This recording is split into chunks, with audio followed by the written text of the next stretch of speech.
اسی لیے علماء نے فرمایا کہ عورت نفل روزہ یا نفل نماز اپنے شوہر کی اجازت کے بغیر نہیں رکھ سکتی ہے، کیونکہ ہو سکتا ہے شوہر کو بیوی کی حاجت ہو اور آپ رات کو اٹھ کے نمازیں پڑھ رہی ہیں، ہو سکتا ہے دن میں شوہر کو حاجت ہو اور بہن روزہ رکھ کے بیٹھ گئی ہیں اور کہتی ہیں میرے تو روزہ ہے، تو یہ یاد رکھیں کہ آپ کے اس نفلی روزے سے کہیں زیادہ افضل یہ ہے کہ شوہر کے جذبات اور احساسات کا خیال کیا جائے۔ یہ بہنوں کو سمجھنا ہوگا، شیطان ایسے موقع پر انسان سے نیکی بظاہر نیکی کرواتا ہے، حقیقتاً گناہ میں مبتلا کروا دیتا ہے۔ کسی بہن کو کہے گا تم رات کو اٹھ کے نمازیں پڑھو، دن میں روزے رکھو، تمہارے درجے بہت بلند ہوں گے۔ اب اگر شوہر کہتا ہے کہ تم نہ نماز پڑھو، میں رات میں چاہتا ہوں ہم بات کریں، کچھ کریں، دن میں روزہ نہ رکھو، کوئی مسائل ہیں جو زوجین کے مابین ہیں، تو شیطان دل میں ڈالتا دیکھا نا تیرا شوہر نہیں چاہتا کہ تو نماز پڑھے، تو روزہ رکھے، وہ تجھے نیچا دیکھنا چاہتا ہے، ورنہ تو عبادت میں آگے نکل جائے گی، پھر وہ کرتی ہیں بدتمیزیاں، تو ایسی نماز اور روزہ بالکل ضائع ہو جائے گا، اس کا خیال کریں۔ اور شوہر کا حق عبادت کی ادائیگی سے بہت زیادہ افضل اور اولیٰ ہوتا ہے، بشرطے کہ فرض ادائیگی نہ ہو، جیسے ادا نماز ہے، اب اس میں شوہر چاہتا ہے کہ زوجہ میرے پاس بیٹھے اور نماز ہی قضا ہو جائے، یہ تو اطاعت نہیں کی جائے گی۔ اسی طرح شوہر چاہتا ہے کہ رمضان میں روزے نہ رکھے بیوی، فرض روزے، اور شاید مجھے حاجت ہو جائے، اس کا اعتبار نہیں کیا جائے گا۔ لہذا میں نے آپ کو پچھلے پروگرام کے لاسٹ میں سمجھانا چاہا تھا کہ نفلی روزے ہوں یا نفل نماز ہو یا یہی قضا کے روزے، رمضان کی قضا کے روزے، کیونکہ یہ ان میں تو کوئی وقت ہی نہیں ہوتا نا، جب کبھی آپ زندگی میں رکھ لیں، اس میں شوہر کی دلجوئی، اس کے جذبات، احساسات اور فیلنگز کا عورت کو خیال کرنا ہوگا۔ اگر نہیں کریں گی تو گناہ گار ہوں گی، اور ایسی عبادت یاد رکھیں مقبول نہیں ہوگی۔ حکم حدیث یہی ہے۔ اس سے ہماری وہ بہنیں درس حاصل کریں جو دن میں نفل روزے رکھ کر یا رات کو اٹھ کے نمازیں پڑھیں، اور شوہر کو حاجت ہے بیچارہ، وہ اس لیے نہیں بول پا رہا کہ یار میں بولوں گا تو یہ مجھے کہے گی کہ آپ میری عبادت کی راہ میں رکاوٹ بن رہے ہیں، تو وہ خاموش ہے، یا بول رہا ہے تو بیوی لڑ جھگڑ رہی ہے کہ آپ مجھے روزے سے روکنا چاہتے ہیں، آپ مجھے نماز سے روکنا چاہتے ہیں۔ یاد رکھیں ایسی بہنیں شدید گناہ گار ہیں، بلکہ میں یہ کہوں کہ گناہ کبیرہ کی مرتکبہ ہیں تو بیجا نہ ہوگا۔ اس لیے میں اپنی محترم بہنوں سے گزارش کرتا ہوں کہ ناراض ہوئے بغیر شیطان کی چالوں اور مکاریوں اور فریبوں کو سمجھیں۔ بعض اوقات وہ عبادت کے لالچ میں، یہ عبادت کے لبادے میں آپ کو تباہ کر رہا ہوتا ہے، گناہ کروا رہا ہوتا ہے۔ لڈو کے اندر زہر رکھ کر گویا کہ آپ کو کھلا رہا ہے، جس پہ چاندی کا ورق چڑھا ہوا ہے اور خوبصورت خوشبو آ رہی ہے، اور آپ کھا لیں، لیکن جب وہ اندر کا زہر اندر پہنچے گا تو تباہ کر دے گا۔ اس لیے اچھی طرح یاد رکھیں کہ کوئی بہن، ایک ایسی خاتون ہے مثلا شوہر کو خاطر میں نہیں لاتی، رات کو اٹھ کے نمازیں پڑھتی ہیں، دن میں روزے رکھتی ہیں، اور ایک بہن ایسی ہیں کہ شوہر کی دل جوئی، ان کے جذبات، احساسات اور فیلنگ سے خیال کرنے میں انہیں نفل عبادت کا موقع ہی نہیں مل سکتا۔ میدان محشر میں آپ یہ دیکھیے کہ یہ بہن جس نے شوہر کی دلجوئی کا سامان کیا، یہ اعلیٰ مقام پاری ہوگی اور جنت میں جائے گی، اور یہ تہجد گزار اور نفل روزے رکھنے والی جس نے ان کی وجہ سے شوہر کے جذبات، احساسات، فیلنگز کو ٹھیس پہنچائی، بلکہ اس کو حقیر سمجھا، بلکہ اس کو طعنہ دینے کے قابل سمجھا، بلکہ اس کو باتیں سنانے اور گھور کر دیکھنے کے قابل سمجھا، یہ اللہ نہ کرے، میں پھر بھی یہ لفظ استعمال کرتا ہوں، اللہ نہ کرے وہ جہنم میں جائیں گی اور ساری عبادت منہ پہ مار دی جائے گی۔ اس لیے یہ حدیث ذہن میں رکھیں، نبی کریم صلی اللہ علیہ وسلم نے ارشاد فرمایا کہ اگر میں کسی مخلوق کو سجدہ کرنے کا حکم دیتا تو بیویوں کو حکم دیتا کہ وہ اپنے شوہروں کو سجدہ کریں۔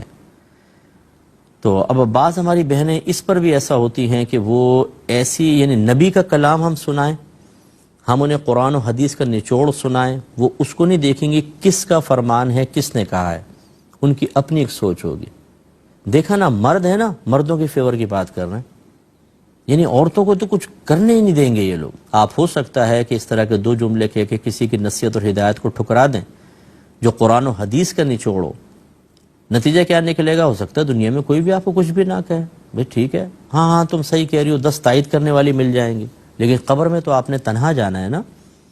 پھر جو اللہ اس کے رسول کے فرمان کے خلاف بولا ہوگا، اللہ اور رسول کے فرمان کو اس وجہ سے نظر انداز کیا ہوگا کہ اس میں آپ کے ذاتی مفادات نہیں تھے، کسی اور کو مفاد حاصل ہو رہا تھا، فائدہ حاصل ہو رہا تھا، یہ پھر برسوں رلائیں گی یہ چیزیں۔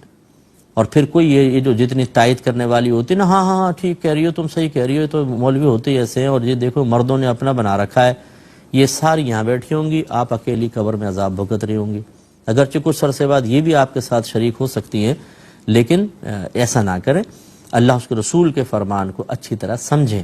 اللہ نے مقام دیا ہے نا، کسی کو دیا ہے، جیسے اب نبی ہیں، آپ نبی کی تعظیم کریں گے کہ نہیں کریں گے؟ ہماری بہنیں کہیں گی کریں گی۔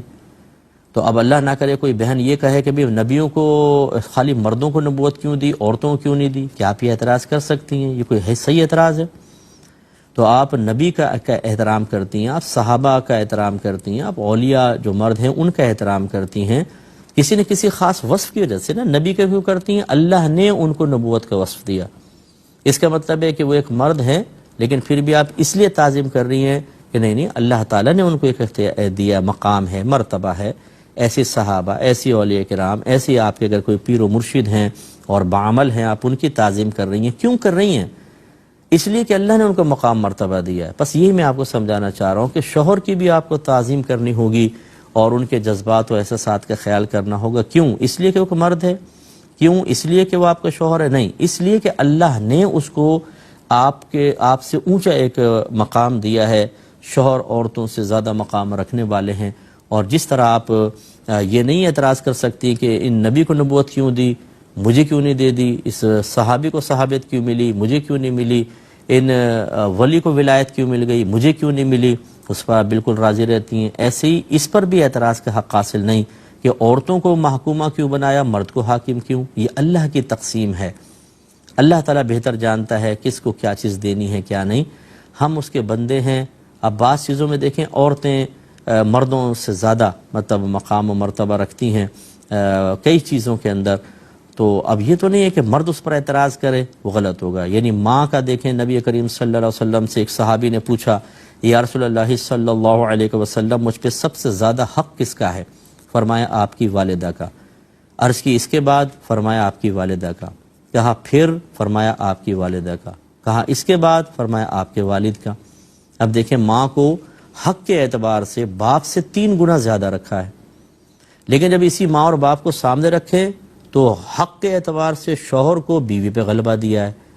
تو اب مطلب اس پر کیا کوئی مرد اعتراض کر سکتا ہے کہ جی یہ عورت کو یہ میری بیوی ہے، لیکن جب یہ ماں ہوگی تو ماں کی حیثیت سے مجھ سے 3 گنا زیادہ حق دے دیا؟ کیوں؟ غلط اعتراض ہے، کریں گے تو قابل گرفت ہوں گے۔ اس لیے میں اپنی بہنوں سے گزارش کرتا ہوں اپنے شوہروں کا احترام کریں، ادب کریں، اور نفل روزہ، نفل نماز ان کی اجازت کے بغیر ہرگز نہ کریں۔ اسی طریقے سے عمرہ جو ہے یہ ایک نفلی عبادت ہے، یاد رکھیں، یہ کوئی فرض اور واجب نہیں ہے۔ شوہر اجازت نہ دے آپ عمرہ نہیں کر سکتی ہیں، اسے ناراض کر کے جائیں گی، ہر قدم پہ گناہ گار ہوں گی، اور یہ عمرہ آپ کے منہ پر مار دیا جائے گا۔ اسی طرح نفلی حج، فرض حج ہو اس میں شوہر اگر منع کرے اطاعت نہیں ہوگی، کیونکہ وہ تو اللہ کا حکم غالب ہے۔ کوئی اور محرم ہے آپ کا، جیسے بھائی ہیں یا مطلب بھانجا ہے، بھتیجا ہے، اور آپ حج کرنا چاہتی ہیں اور فرض حج کرنا چاہتی ہیں، شوہر منع کرے، تو اس میں یہ حدیث کار فرما ہوگی، نبی کریم صلی اللہ علیہ وسلم نے فرمایا کہ خالق کی معصیت میں، یعنی اللہ کی نافرمانی میں کسی مخلوق کی اطاعت جائز نہیں ہے، تو پھر تو آپ جا سکتی ہیں۔ لیکن جب وہ حج نفلی ہو تو اب شوہر کی اطاعت لازم ہوگی، حتیٰ کہ جب یہ بڑی راتیں آتی ہیں، شعبان کی رات ہے اور رجب کی رات ہے، لیلۃ القدر، حتیٰ کہ رمضان کی، اس میں جو جاگنا ہے، عبادات ہیں، یہ نفل عبادت ہے، کوئی فرض واجب تو نہیں ہے۔ چنانچہ اس میں بھی اگر شوہر آپ کو منع کرے گا تو شوہر کی اطاعت لازم ہوگی۔ اس سے ہماری وہ بہنیں بھی ذرا درس حاصل کریں بغیر ناراض ہوئے کہ میلاد کے مہینے میں یہ بعض اوقات ایسی بہنیں ہوتی ہیں، بعض بغیر شوہر کی اجازت کے نکل جاتی ہیں۔ کہاں جا رہی ہیں جی؟ محفل میں شرکت کرنے، آج یہاں محفل ہو رہی ہے، آج وہاں ہو رہی ہے، آج وہاں ہو رہی ہے، آج وہاں بیان ہے، ادھر چلی گئیں۔ ان محافل میں جانا کوئی گناہ نہیں تھا، اگر آپ پردے کے ساتھ جا رہی ہیں، اجازت کے ساتھ جا رہی ہیں، راستہ پر امن ہے، وہاں پر آپ معقول وقت صرف کر رہی ہیں، باتوں میں نہیں، نعت خوانی ہے، ذکر ہے، بیانات ہیں، اصلاحی بیانات، اچھی چیز ہے، اور آپ کی آواز غیر مردوں تک نہیں جا رہی ہو، یہ بھی اس کا بھی خیال کرنا چاہیے، اور آپ گھر آ جاتی ہیں، بہت اچھی بات ہے۔ لیکن اگر شوہر اس سے منع کرتا ہے اس وجہ سے کہ اس کو آپ کی ضرورت ہے، شوہر نہیں چاہ رہا کہ آپ جائیں، تو پھر یاد رکھیں آپ کو شوہر کی اطاعت کرنا واجب ہوگا۔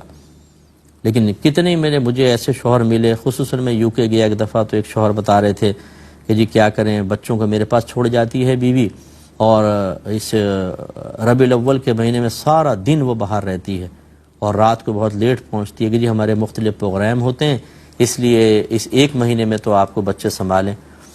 اب اگر شوہر خوش دلی سے خود اجازت دے تو کوئی حرج نہیں ہے، لیکن شوہر بیچارہ پریشان بیٹھا ہوا گھر میں، بچے سنبھالنا یہ تو بڑا مشکل کام ہے مردوں کے لیے۔ یہ تو ہماری بہنوں کی ہمت ہے واقعی جو بچوں کو سنبھالتی ہیں، اور وہ بہن باہر جا رہی ہیں اور یہ سمجھ رہی ہیں کہ میں تو سرکار کا ذکر کر رہی ہوں، میں نعت خوانی میں شرکت کر رہی ہوں، مجھے بہت زیادہ اجر ملے گا۔ جی اجر اس میں ہے، لیکن جب شوہر راضی ہو۔ شوہر اگر آپ کو معقول وجوہات کی بنا پر روک رہا ہے تو آپ کو ان کی اطاعت کرنی چاہیے۔ یہ ہمیشہ چیزیں یاد رکھیں۔ بعض اوقات ہم اب وہ جیسے میں نے آپ کو بتایا کہ شوہر اگر نفل نماز سے روکے، نفل روزے سے، تو فوراً تانا زنی، ایموشنلی بلیک میلنگ جس کو آپ کہتے ہیں، آپ مجھے اللہ کی عبادت سے روک رہے ہیں، آپ مجھے عمرے سے روک رہے ہیں، میں خانہ خدا پہ جانا چاہتی ہوں، روضہ رسول پہ، آپ مجھے روک رہے ہیں۔ شوہر ڈر کے اچھا بھائی نہیں روک رہا، جاؤ چلی جاؤ۔ اسی طرح یہاں پر بھی بعض اوقات اس طرح کے الفاظ، ارے ہم تو اللہ کے رسول کے ذکر میں جا رہے ہیں، آپ میلاد کی محفل سے روک رہے ہیں، یہ چیز صحیح نہیں ہوتی۔ آپ اس کو بنیاد نہ بنائیں۔ جس نبی کی میلاد کی محفل میں آپ جا رہے ہیں نا، اسی نبی نے آپ کے شوہر کو یہ حق دیا ہے۔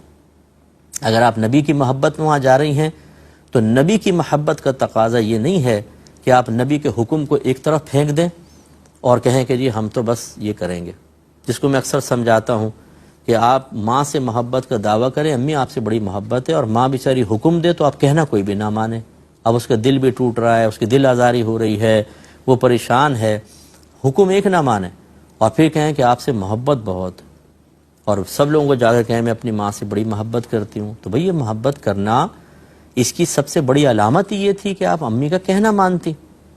تو اب جب نبی کی محبت میں آپ گھر سے باہر نکل رہے ہیں تو اس محبت کا سب سے بڑا تقاضا یہ ہے کہ اس نبی کا حکم مانا جائے، اور وہ نبی یہ کہہ رہے ہیں کہ شوہر کی اطاعت کریں۔ اس لیے ہماری بہنوں کو سوچنا چاہیے۔ اچھا ضمناً میں یہ بات بھی ذکر کر دیتا ہوں، جو شوہر حضرات ہمیں سن رہے ہیں، کہ بعض اوقات بعض شوہر حضرات بھی ضد باندھ لیتے ہیں، نہیں کرنے دوں گا، نہیں کرنے دوں گا۔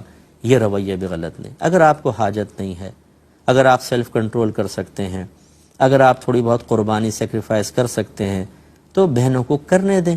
اگر وہ نفل نماز پڑھ رہی ہے، کبھی کبھار نفل روزہ رکھنے دیں ان کو، ایک ہفتے میں، 15 دن میں۔ کبھی ایسا بھی ہوتا ہے شوہر کو کوئی حاجت نہیں ہوتی، سارا دن وہ اپنے بستر میں پڑے ہوئے خبریں دیکھ رہے ہیں سب کچھ، لیکن تم روزہ نہیں رکھ سکتی ہو، شاید مجھے کوئی حاجت ہو۔ یہ رویہ بھی ٹھیک نہیں ہے۔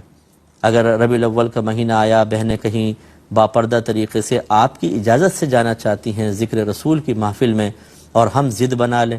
یہ میں نے اس لیے فوراً وضاحت کی ہے کہ بہت سے شوہر میرے اس بیان کے کلپ کو لے کر اپنی زوجوں کو دکھائیں گے، دیکھو نبی مفتی صاحب کیا فرما رہے ہیں، اور پھر ان کو ٹارچر کرنا۔ تو یہ بھی نہ کریں آپ۔ اگر آپ کو حاجت نہیں ہے، کوئی بہن جا کے اچھا ہی کام کر رہی ہے نا، آپ کے لیے ثواب جاریہ ہوگا۔ کتنی خواتین ایسی ہیں جو گھر سے باہر نکل کے آوارہ گردیاں کر رہی ہیں، غلط قسم کے کام کر رہی ہیں۔ میں تو روزمرہ یہ معاملات ہیں ہمارے سامنے آتے ہیں، گھر کے شوہر اپنی بیویوں کے معاملات ذکر کرتے ہیں، خود عورتیں بعض اوقات مختلف گناہ کر کے وہ ندامت محسوس کرتی ہیں، وہ ہم سے کہتی ہیں۔ تو ایسے شوہروں کو سوچنا چاہیے آپ کی بیوی کوئی غلط کام تو نہیں کر رہی، اللہ رسول کا کام کر رہی ہے، ماشاءاللہ اچھی محفل میں جا رہی ہے، آپ خوش دلی سے اجازت دے دیں۔ تو دونوں طرف سے یعنی معتدل معاملہ، بیلنس معاملہ ہو تو بہت ہی بیسٹ ہے۔ نہ شوہر اس کو آنا کا مسئلہ بنا کے کہ میں نے ضدی باندھ لیے تمہیں جانے نہیں دینا، نہ عورت یہ کہ میں نے تو جانا ہی ہے چاہے تم ناراض ہو جاؤ۔ دونوں جانب سے اس طرح کے معاملے کرنے میں گڑبڑ کا اندیشہ ہے، گناہگار ہونے کا اندیشہ ہے، اور اللہ کی رحمتوں اور برکتوں کے نزول میں کمی کا اندیشہ ہے، شدید خوف ہے۔ اس لیے پیار محبت کا ماحول بنا کے چلیں۔ لیکن بہرحال ہماری والدہ سیدہ عائشہ صدیقہ رضی اللہ تعالی عنہا کے اس طرز عمل سے ہماری بہنیں ذرا سیکھیں اور اپنے شوہر کے جذبات و احساسات کا زیادہ خیال رکھیں۔